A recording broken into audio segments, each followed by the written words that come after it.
ana foyuba utieni ning ana meta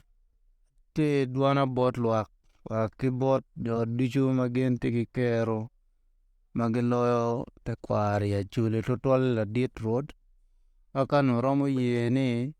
ki yup cultural galas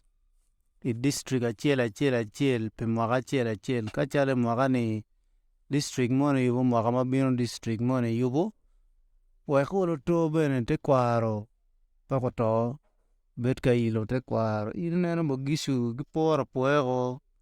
kago wenu dungien gini i district meno weng la nyut me ma pete kwaro so gine kaka timo walo to bene me pilo wi acholi weka acholi bene nen ni gin fun maro te kwaro gi keta bene gi maro ni eto te jemu kere idong tiga toko so en cultural galas kumane ne en ye weko jeme ni bino kamaleng an ya Tama ti kumeno ka jo maromo ti chie ti ana foyo